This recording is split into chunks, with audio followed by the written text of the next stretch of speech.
Good morning. We're looking at sections of the life of Abraham as a church. We spent 3 or so months in it at the beginning of the year. We've looked at some other things over the summer and into the beginning of the autumn, and we're back. And this morning, we're going to look at what is Abraham's God really like?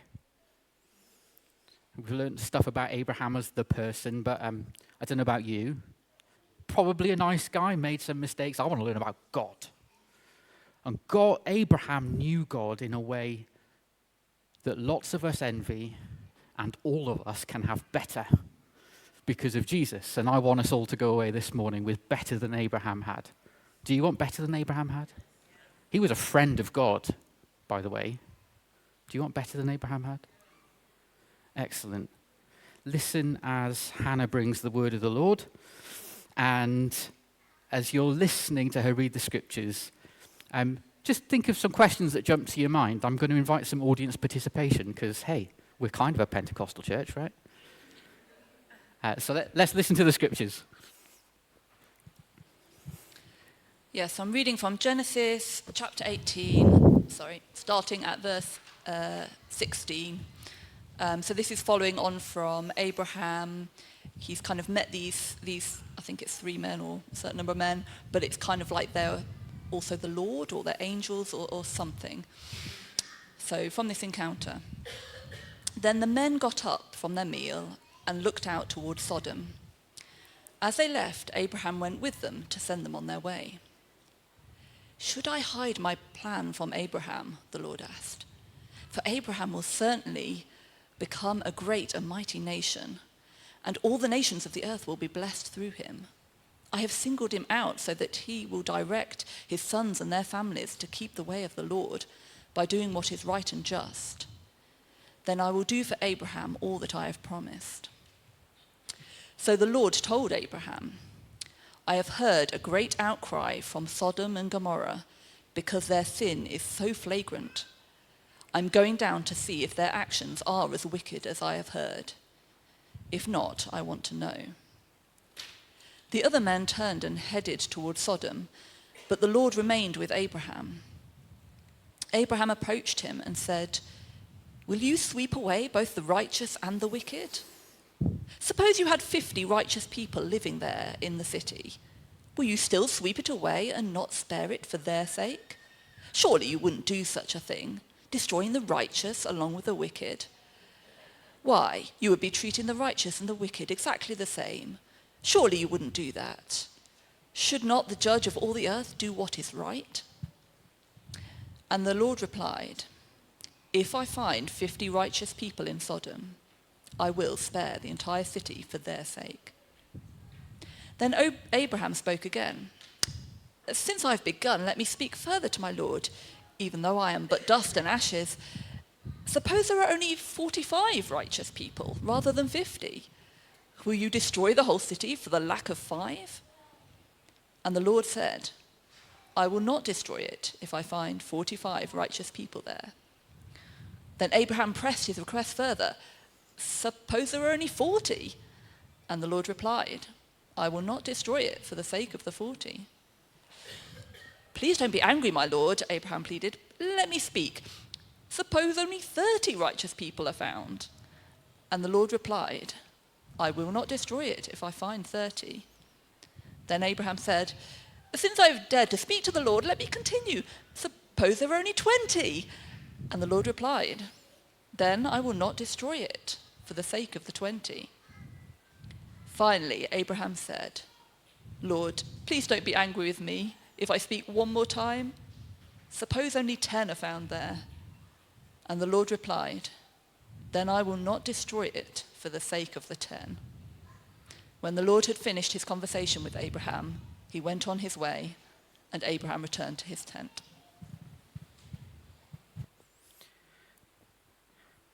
Thank you, Hannah. Questions?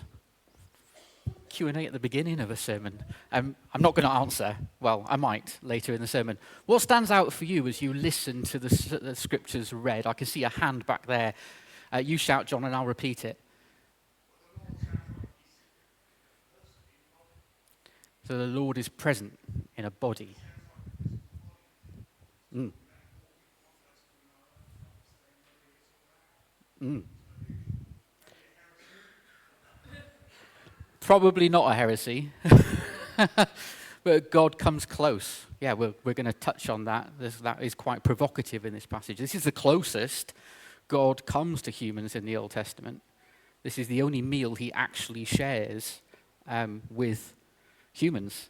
Later, Moses and the elders feast on the Mount of Sinai in God's presence, but God doesn't eat with them. He has an actual meal with his friend. Wonderful, isn't it? Thanks, John. Any other things that stand out? Bassett.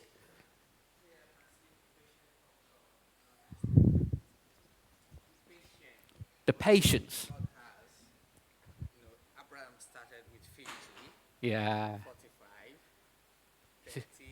This is like someone agreeing a price with you for your catering, isn't it? So the patience of God is significant. The patience of God with a haggling Abraham. Yes. Anyone know God's patient? Yeah, I'm glad he is. Rob, you had your hand. Why does Abraham stop at 10? I've read a lot of books in the last 3 weeks. And there's a lot of ideas, and if there was one solid right answer, I think it would have been written in verse 34. But it's interesting. 10 was the number of faithful Jewish men needed in any city or town to establish a synagogue. They didn't have synagogues back then. So that's something we can sometimes read back into the text and wonder, did he stop at 10 because 10 faithful men in a city was enough to season a city with the fragrance of God, or salt and light? Maybe. What do you think God would have said if Abraham had kept going and gone to 5? What would he have said? Yeah, I think he just said the same thing. We're going to get there too. One more for fun. Andy. Why does God need to go to sea? Was it for God's sake that God came down and went to a place? Or was it for somebody else's sake? These are all fantastic questions.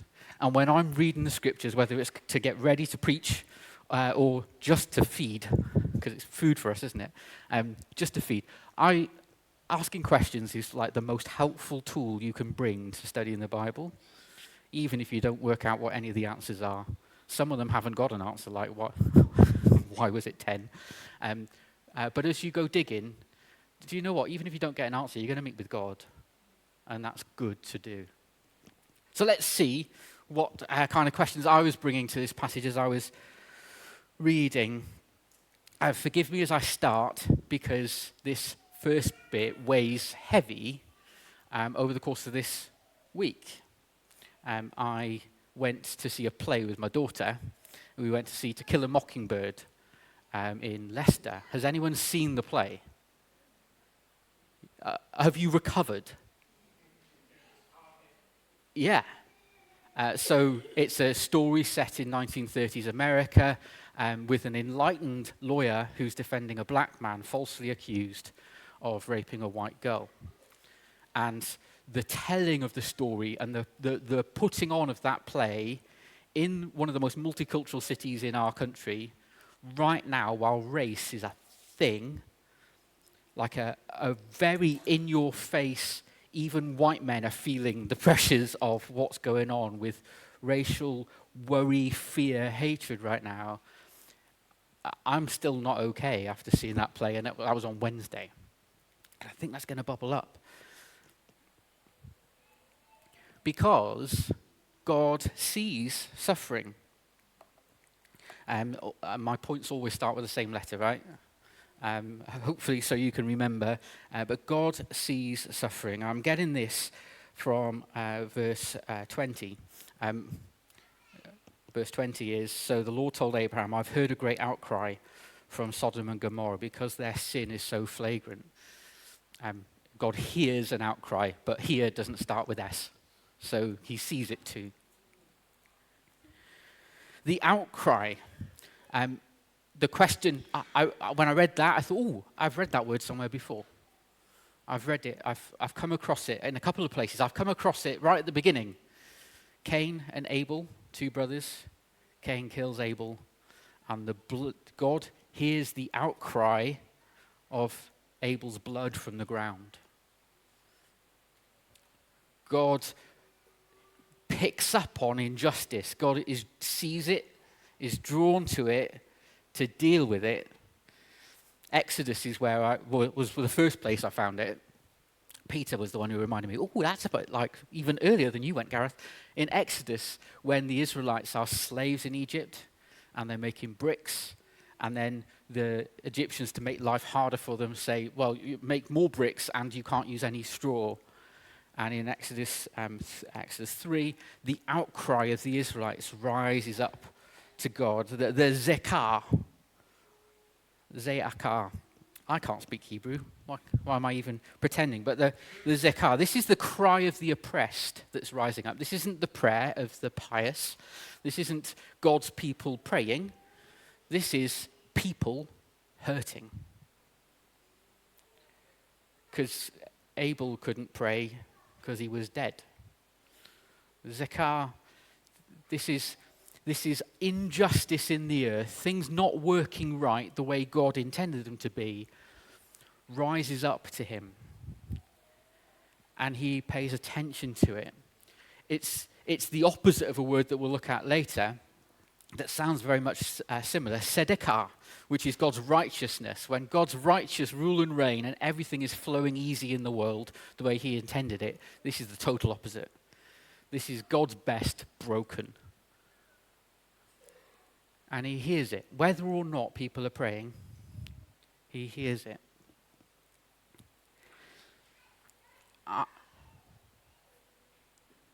What's he responding to in Sodom?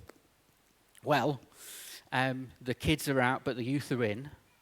So we can't get too into detail in what most people think was the greatest sin of Sodom, which was when the two angels that Hannah read about go down, and all of the men of Sodom want to welcome these two angels, want to get to know them in the biblical way.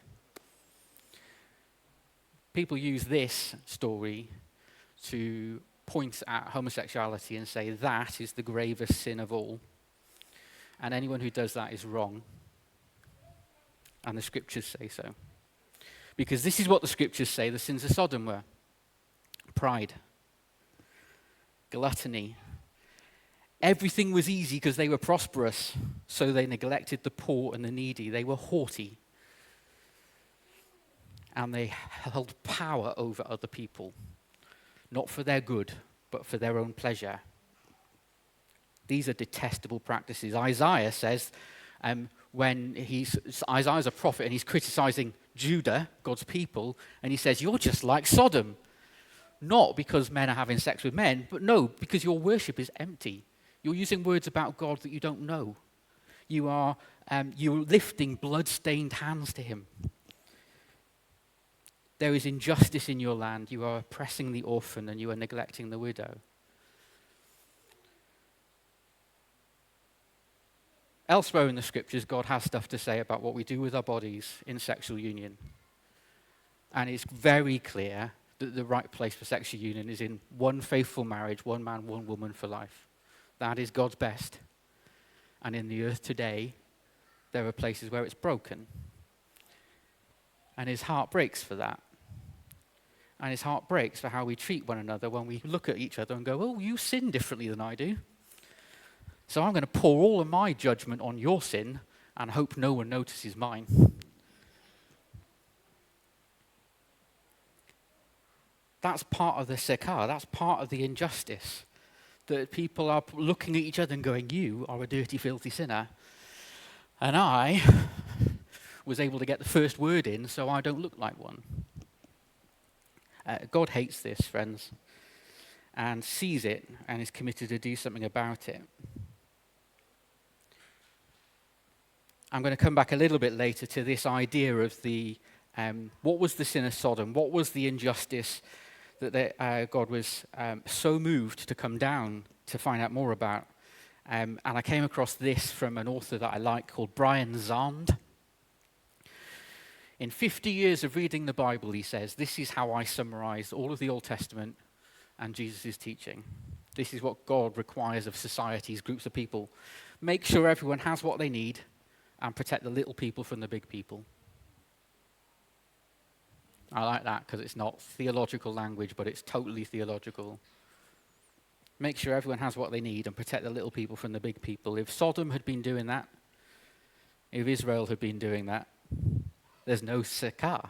There is Sedekah. There is God's right, God's best for creation flowing in the earth. God sees suffering, and I really need him to see suffering. You and I need him to see suffering, don't we? The stabbings on the train last night. And the first thing my social media says is, tell us what color that man's skin was. Not 9 people are in hospital. A few months ago, man ram raids a march in, was it Liverpool? And for fear of rioting, the police release early, oh, but hang on, before you all go nuts, he was white. Why should the color of a human skin be something that we are forcing the police to compromise legal investigations over so that we don't riot and set hotels on fire and kill people? I think that's Sakar. I think that is an outcry from the earth that people in this nation and in other nations, whether they know the God that we've gathered to worship today, their suffering, their pain, their fear does rise up to him and he does see it. And I need that to be true because I need him to step in. You and I need him to step in and stop this madness of what color was that person's skin instead of empathy for hurting people. Don't we? A God who doesn't hear that, a God who makes acting on that conditional on whether the Christians are praying. Man, I'm nervous because I know how long I spend praying when I turn up to a prayer meeting, and it isn't necessarily the full length of that prayer meeting. If God's action in a nation was entirely dependent on whether people are praying, I'd be stuck. I think this nation would be stuck. And so God sees suffering, and I think that brings us hope. I think it reveals something to us because whether you know Jesus or not, you know that social media nonsense about what color is that man's skin is nonsense, don't you? You know it's fear and anger and something evil. You know it. And if there's evil, there's a better. There's a good and perfect, there's a right way this kind of stuff should happen. And this isn't the right way because every man, woman, and child can look at injustice and know that that's not good enough because Augustine said we have a God-shaped hole in our hearts. The evidence of there being suffering and injustice in the world proves that there must be better than this. And the scriptures, this story teaches us that there is a God in heaven who sees that suffering and steps down. Why does God take on flesh or give Abraham the impression that he's taken on flesh, whatever's actually happened here? Because later somebody says, no man has ever seen God. And you're like, hang on, Abraham, I don't know, that's not the point. But God sees suffering, and does he stay a long way off and say, well, sirs, you're right, if you hadn't eaten the apple, I told you this would happen. No, verse 21, I will go down and see. I'm going to go down and see if their actions are as wicked as I've heard, and if not, I want to know. God steps down from heaven. God steps into the world that we can see and touch and have a meal with because he's a perfect judge. Not an arbitrary, distant bookkeeper who's keeping a tally of all the things you did that you weren't supposed to, and all the things you were supposed to do and didn't do. The God who hears the suffering in the earth steps down to clap real eyes on it, to get up close and personal with it. Where else does he come down? Well, he came down in Eden, didn't he? He used to go for a walk in the cool of the day with Adam. This is what God likes to do. The God who is everywhere loves to be somewhere.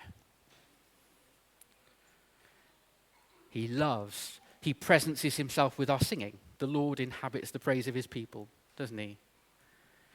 That doesn't mean he wasn't here before you started singing. But God was here in a particular way and is here in a particular way as his word is preached, as his praises are sung. The God who's everywhere loves to be somewhere. And in Eden, he loved to walk in the cool of the day with his friends, with the ones he created, with Adam and Eve. Now that's a nice go down. That's I enjoy your company. Where else does he come down? In Babel, or Babel. Babel? I've always said Babel, but now I say it out loud. You ever get that? Babel. Babel. Let's say Babel. In Babel, you know where the humans are getting a bit big for their britches and going, do you know what? We could be like God. Let's build a big, big tower. We can reach heaven, and then who needs God? An outcry that rises up to God, that resources are being hoarded for making man's thing big instead of meeting the needs of people in the nation. And God comes down to see, because he's not an arbitrary, distant judge who's tallying things and is going to balance your good versus your bad, and that's how big a rap on the knuckles you're going to get. He comes close to see with his own eyes before he renders judgment.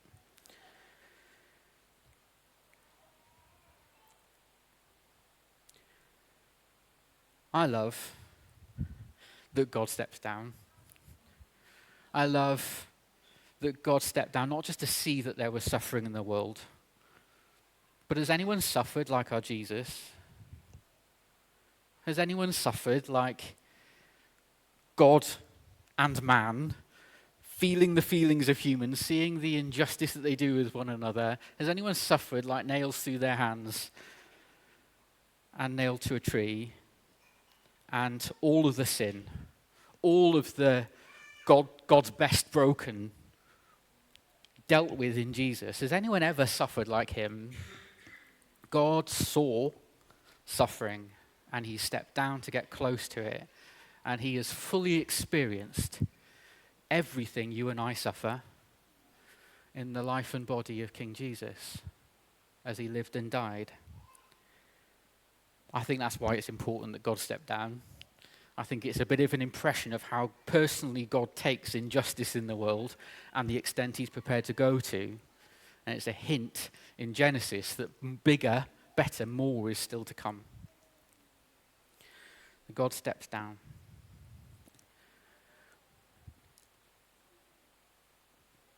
He's done it before, and he'll do it again. There we go. I thought that was a good line.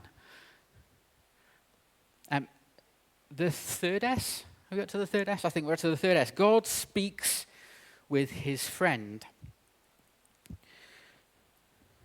This was the bit I found weird. You know when somebody says, oh, I don't know whether I should tell you this, Andy. Has anybody ever said that to you and then not said what they were about to say? They just don't do it, do they? I don't know whether they're trying to make themselves feel important or they're trying to show you that they trust you. God says to himself, I don't know whether I should tell Abraham this. In my mind, I think it looks like he says that within Abraham's earshot. Shall I tell Abraham? Shall I hide my plan from Abraham, the Lord asked, because Abraham will certainly become a great and mighty nation, and all the nations of the earth will be blessed through him. I've singled him out so that he will direct his sons and their families to keep the way of the Lord by doing what is right and just, and then I'll do for Abraham all that I have promised.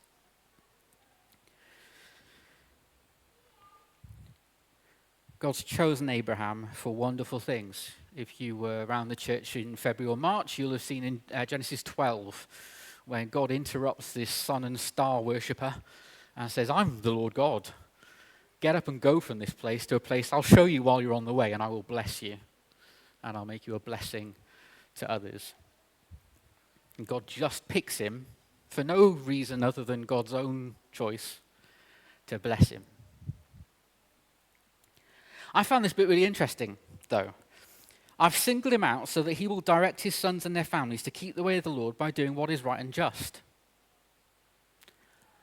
And I've been flicking through the pages before this for some weeks now to go, where on earth did God tell Abraham what was right and just? couldn't find it.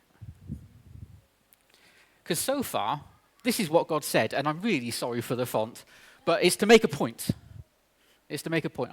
These are God's promises to Abraham, and then I'll show you everything God requires from Abraham, okay? So God says, Genesis 12, I will make you a great nation. Then he says, I will bless you. I will give you everything you need to accomplish what I've called you to do. I'm going to make your name great. I'm going to make your name so great, it'll be a blessing to all the nations. I'm going to bless those who bless you. I'm going to curse those who curse you. In you, Abraham, all the families of the earth shall be blessed. I'm going to give this whole land to your children. You're 75 years old and your wife is barren, but I'm going to give this whole land to your children. I'm going to make your offspring like the dust of the earth. Not only am I going to give you a child, but your offspring are going to be so numerous. They're going to be everywhere. I am your shield, Abraham. I am your very great reward. A son from your own body is going to inherit everything I've given you. Look at the stars. That's how many children you're going to have. I brought you out of that place to give you this place. And to your descendants I give this land from Egypt to Euphrates. You're going to be a father, not just of a child and many children, but of many nations. I will establish my covenant. I'm going to be your God, and I'm going to be your son's God, and I'm going to be your grandson's God. Sarah's going to have a son, and I'm going to bless her, and I'm going to keep this covenant, not just with you, but with your son. That's a summary of everything God's told Abraham God's going to do. Are you ready for the list of what God needs Abraham to do? That's it. This is all the things God's going to do to Abraham. And the requirements are, first of all, Genesis 12:1, get up and go to the place I'm going to show you. Walk before me and be blameless, which, given that God hasn't told him, here's some laws to keep, how do you be blameless? This idea of walking before me is an idea of ownership. Be mine. Ever had that love heart? Be mine. Walking before somebody was covenant language of, I'm going to be your God, and you're going to be my people. I'm going to be your king, you're going to be my subject. That's the language there, walk before me. So get up and go, follow me, keep my covenant. Now, we're a few thousand years on for Abraham, and the idea of keeping covenant strikes in our minds a whole list of long laws, doesn't it? It did for me. But there aren't any here. The only covenant, the one thing Abraham needs to do with his sons and all their sons, that's the one thing he's got to do, is circumcision. Get up, follow me, and circumcise your male children. I was blown away. I was looking for the list of what does God say righteousness is then? What does God say justice is then? What does God give Abraham to teach his children, to teach their children? And what good news that it's not a long list of do this, do this, do this, and then I'll do that. But it's a massive long list of how outrageously good God is going to be to Abraham. Over and over and over. And then when you think you know how good I'm going to be to you, Abraham, I'm going to be even better.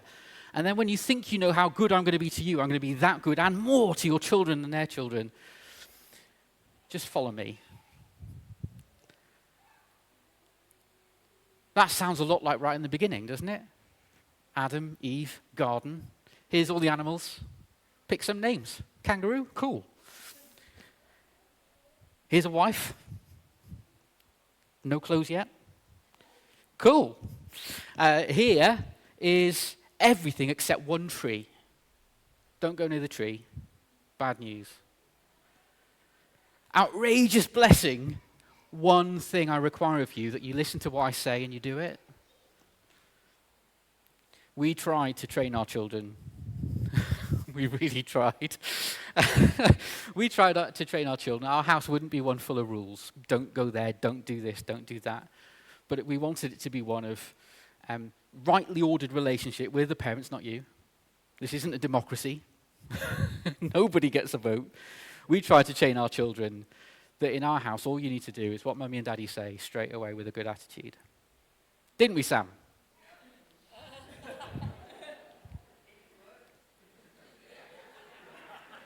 He's an adult now.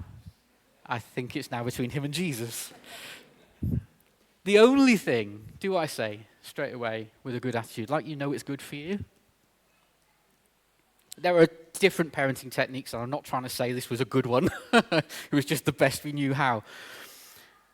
But it kind of sums up the spirit of what God is saying to Abraham, and where Abraham knows what to do next at this point of the story, because Abraham isn't reading from a script, but he's got to know God. Because all Abraham had to do, get up and go, follow me, do what I say.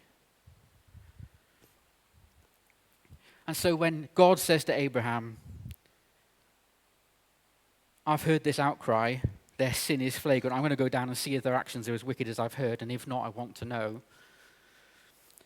And Abraham knows what to do next. Not because it's written in a book, but because he knows the heart of God. He's seen some stuff. He's heard some stuff, and he knows that God keeps his promises. So Abraham knows what to do next because he knows God's character.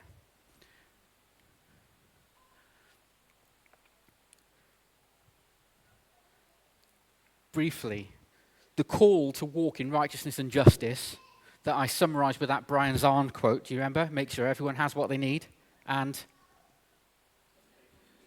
protect the little people from the big people. There's Hebrew words for that. There's mishpat. This is the Hebrew word for justice. And the idea of mishpat is getting what you're due. Not always in a negative sense, but definitely in a negative sense. You will be punished for wrongdoing. Wrongdoing needs punishing, otherwise everyone will do it. Mishpat. But also you'll get your rights. If you're in a trial, you will have the right to a lawyer. You have a right to a fair hearing. You have a right for there to be fair scales in the nation of Israel so that you don't get cheated. A shekel here needs to buy you a shekel's worth a week there, and not only half a shekel's worth a week there. And so mishpat is getting what's due, or giving people what they're due, whether that's punishment or protection or provision. Tzedakah, do you remember the upcry or the outcry word? The lack when God's best is broken. Tzedakah is God's best. God's right relationships. It's normally translated righteousness, but when this Welsh English person reads it in English, I read righteous and I hear keeps the law. And that's not quite it. It's getting the outcome. It's everything being put right. When you know when you've not had a fight with your spouse yet, but you know one's brewing.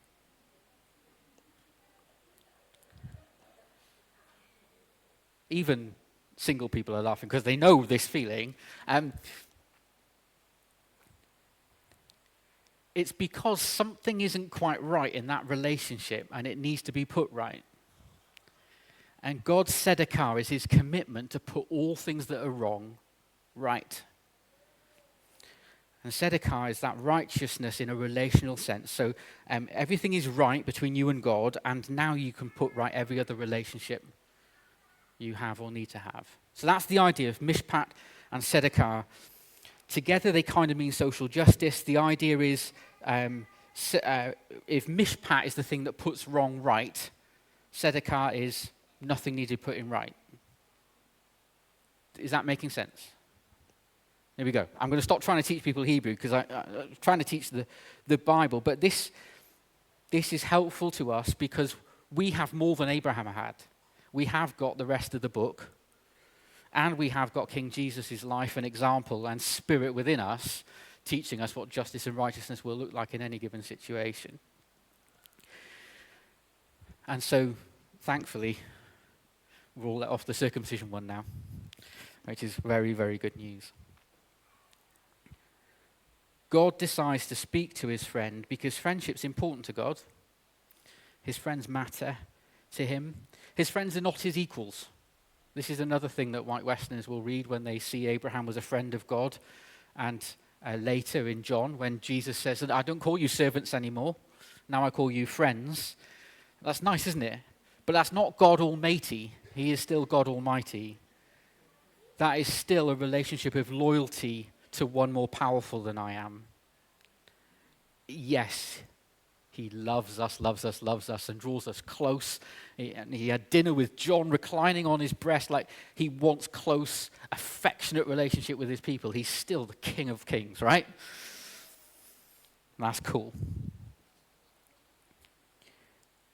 At that time, when Jesus says, I don't call you servants anymore, now I call you friends, I give you one commandment.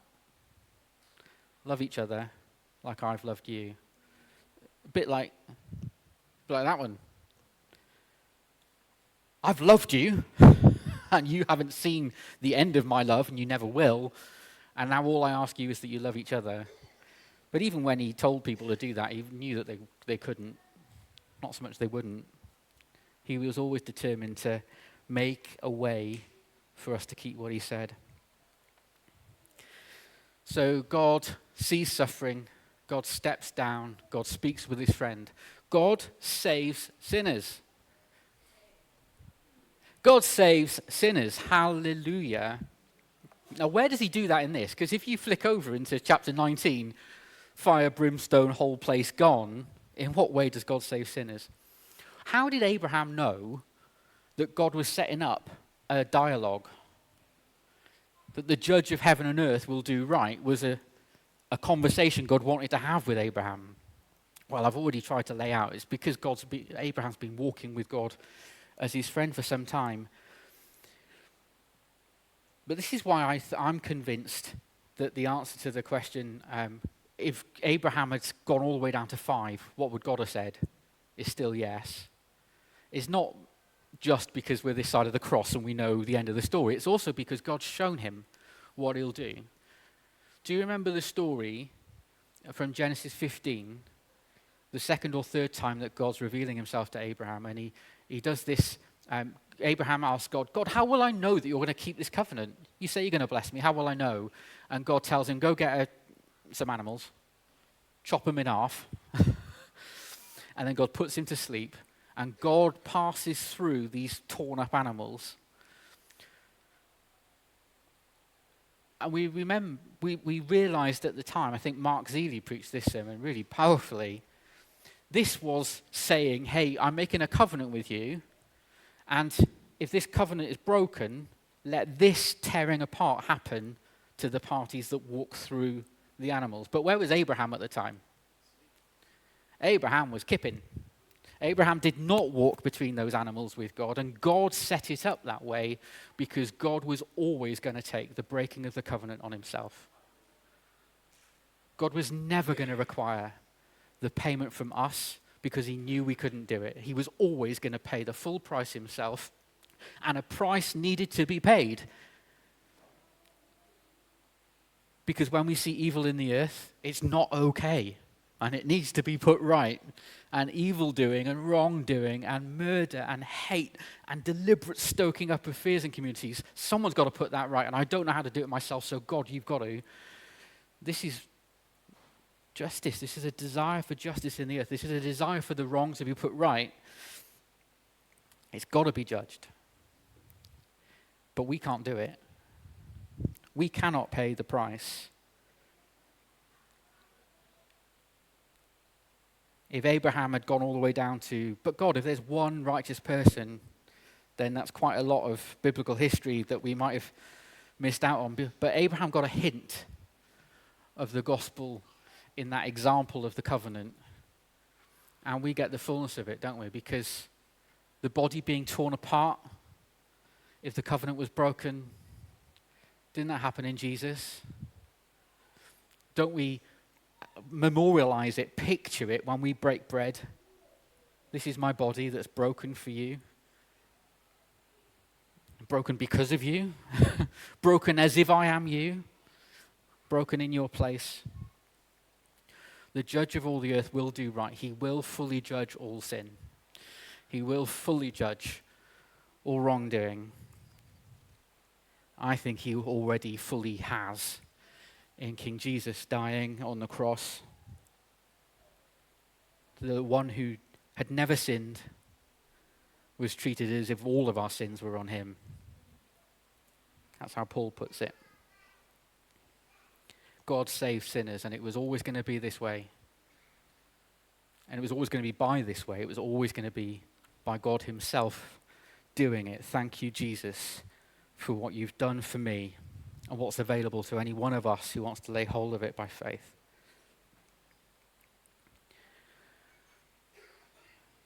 And so God saves sinners, and God sends us. Genesis 19, no, verse 19. 18, verse 19. So this is the one. I've singled Abraham out so that he will direct his sons and their families to keep the way of the Lord by doing what is right and just. And then I will do for Abraham all that I have promised. God has something for us to do. Not to earn a single thing, but to respond to the wonderful sacrifice of Jesus.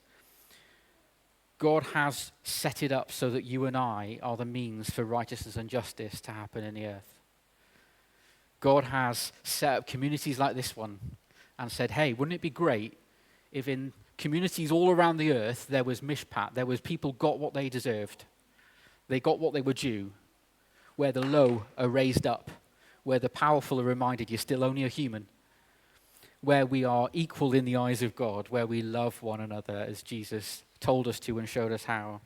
Where there's tzedakah, where there is the reordering of things, where we want to put things right, when we hurt one another, when we do wrong by one another, we want to apologize and forgive. It's on the back there, a Christ-centered community devoted to Jesus, reflecting his love and forgiveness in our relationships. We want to be a community of righteousness, a community of right relationships with God and with each other and with the world that we're in. And we can only do it with Jesus' help. God sends us to show the world what righteousness and justice can look like. And we can only really do that by showing fully, I can't do it. I need help, and so do you.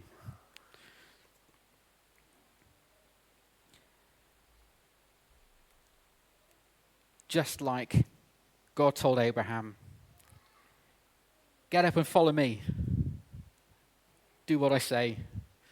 And enjoy all of these promises. Enjoy all of my provision. Enjoy all of my protection. This is the good news of the gospel. Come and be my sons and daughters and enjoy everything I've got for you. And all you've got to do is just follow me. Believe that I am who I say I am. Believe that I am this good. Believe, as Abraham, God said, I'm going to give you a son. And Abraham said, oh, great. And God credited that to him as righteousness. Abraham believed that God would bless him because God said he'd bless him. Taking God at his word is credited to us as righteousness. And his word is this generous and this lavish, and all you've got to do is turn and follow him. How good of God. Let me come into land with some encouragement to sufferers. If the sekah, if the outcry of the earth is resonating with you right now, if you are unable to watch the news, if you are currently unable to get on a train, if you are feeling it, God's word for you is, I see it. I'm going to deal with it. And I'm God. They're not. If you are suffering right now, this story thousands of years ago, Abraham talking to God, has real hope for you that God will see and respond to your suffering, to the suffering around you, and he will step down into that situation. He may take his sweet time, but when he does that, it's an invitation to encounter him and speak with him and see what part he has for you to play in bringing righteousness and justice in that situation. But if you're suffering, understand this. God knows what suffering is like, and he always responds to it. If you are seeking, if you had this idea that God, the righteous judge of all, will do right, and you thought that was a God of punishment and vengeance and fire and brimstone, you're kind of right, but you're also quite a long way off. Because the God who fully judges sin has already done so and invites you to accept that fact. If you are seeking God, if you are wondering, if you've bought a Bible recently and you're wondering how to make sense of it, I hope I've done a decent job of showing you it's all about Jesus. Even if you start at the beginning, he shows you what's going to happen at the end. It's all right to flick ahead in this book. If you are seeking sense in the world, if you are seeking justice for wrongdoing around you, if you're seeking, what is this God about that my mate started talking about the other day, I hope I've shown you good news. This is a God who outrageously wants to bless you and give you every good thing, and only asks that you turn aside from what you thought life was about and follow him. He'll show you everything along the way. There's nothing else you have to do. You'll learn it. You'll pick it up. He'll give you himself to show you how. And to the saints, because they have to start with the same letter, and I've talked to sufferers and seekers, to the saints, to those of you who, like me, would say, I'm following Jesus the best way I know how. Just a watch out. Because my emotional angst about the race baiting on social media gets my emotions going, and I point at that and I say, that is wrong. But if you ever pointed at somebody and counted how many fingers point back at you, maybe do it. Point at me and check how many fingers point back at you. It's quite a lot more. I am not a righteous judge. And what I want to do to those people, stoking the whole, what color was his skin then, is not righteous judgment. It's a sense of how wrong that behavior is, but I am not equipped to judge that rightly. Only God is. And so, saints, the judge of all the earth will do right, and he doesn't need our help. He doesn't need us to tell him what to judge or who to judge. He knows. He doesn't need us to tell him how to judge. He's already done it perfectly in Jesus. What he does call for are witnesses. And we can join our prayers to the outcry. If you're feeling it, express it in prayer. Remind him of what he's shown us that he's like, and tell him, God, you've got to move. Will not the judge of heaven and earth do what is right in this situation? You surely will. Now would you do it soon? Quickly, please. Let's not just let the pain of the earth be the only thing that's rising up to him. Let's let our prayers be rising up to him too. And our witnesses tell how outrageously good he is. To tell people what we've seen and heard, what we've seen in our bodies if we've known his healing, what we've seen in our lives if we've known his provision, if we've known answers to prayer. If in this kind of community we know love like we've not known love before. If in this kind of community we've known acceptance like we've not known acceptance before. Let's be witnesses to the people that we live life alongside as to how outrageously good this God is. And how outrageously good news the gospel is, that all we've got to do, get up and go where he tells us and do what he says. He's kind, he's good. Following him will be good for us. Following him blessed Abraham.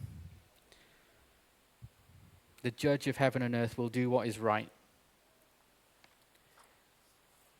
Let's remember that. But let's remember that's not punisher. That's restorer. That's the righteous one.